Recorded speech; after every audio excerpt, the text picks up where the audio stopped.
السلام عليكم ورحمة الله تعالى وبركاته. متابعي القناة، شحالكم؟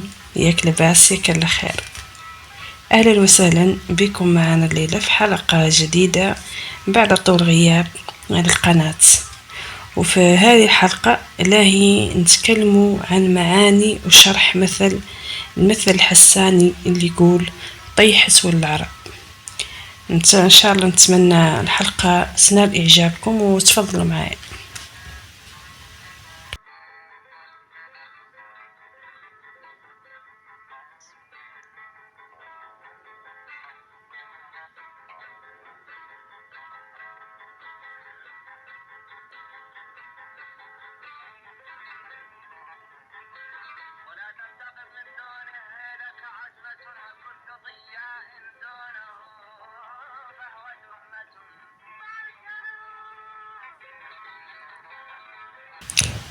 وعلى أنغام على هذه الأنغام الجميلة من بياض كر للفنانين سدوم والليد والراحلة ديمي متابة.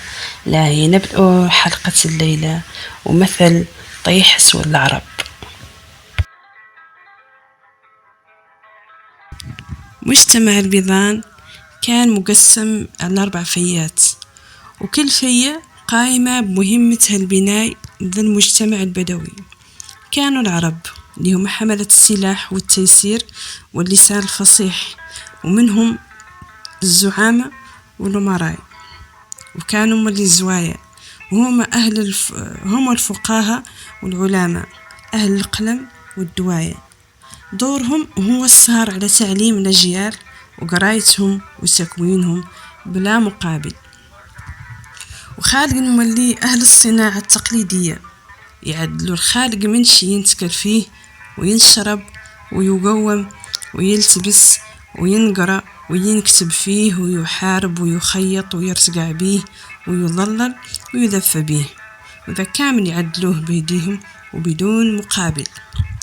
وتمعلميت هي كلمة ما هي مرتبطة بالأصل، هي لا اسم الحرفة والشغلة اللي يشتغلوا بيها، أما فيهم الشرفة والعرب الزوايا.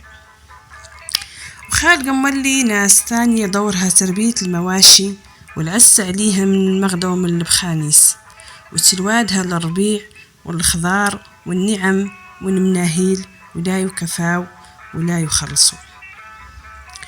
وخالق فيتي يقاون واحدهم يقيو، وهما أهل الطرب والهول والشعر والغناء.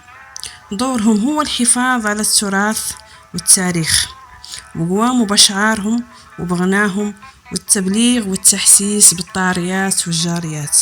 يشجعوا الشباب على حمل السلاح لجاي بنية شينة بغنى الحماسة، ويحمسوا الأغنياء مولي بغنى الحماسة والفخر على التمعليم ودخول اليد في اللبنة وفي الجيب للمعطل الضعاف وكل ما يفيد المجتمع. ينقر من هولهم وغناهم وشعارهم وحسوستهم الملس اللي يتحجل الموت وفقدان الحبيب، وتبكي على الماضي والذكريات الزينة. تلين القلب للحنانة وتقسي القلوب مولي للتصدي للعدو ومواجهتهم وضحرهم وقصيرهم. يقاون هما لسان مجتمعهم ومرايسه ولغته. وكانوا في منزلة وسائل الإعلام ضريك، ينخاف من لسنسهم بيهم اللي يطلعوا درجة اللي بغاو بمداحهم له، ويطيحوا قيمة اللي بغاو بشمسهم له. ينعطالهم ياسر يغير الشيء العاطيه ويخلد اسمه في التاريخ، واللي مشى فيهم ما يضيع ولا يغد. والمغزى من ذا التصنيف اللي في ذا الكتاب كامل وشرح ذي المسميات كاملة هو فقط ذكر للفايتات وشوف وعلنها الناس كاملة واحد وسياني. ضريك لهي نشرحوا معنى مثل طيحت والعرب. شنو معنى ذا المثل؟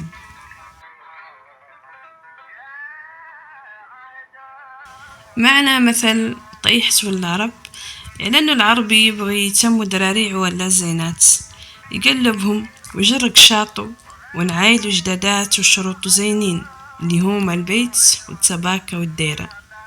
إلا وقف يشك على أن الناس كاملة قصر منه، ما يحقر الحد غير لا بلقتس العرب عن الأمور الرويخية الناقصة، وكره الحالة الشينة والتلندي والطايح في اليدين.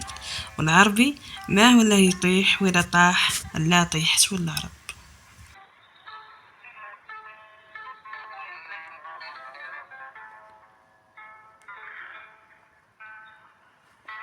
فريك له نختم الحلقة بالصلاة على النبي عليه أفضل الصلاة والسلام، وختامه مسك. وإلى حلقة أدبية أخرى، ودعتكم لله ومع لباس.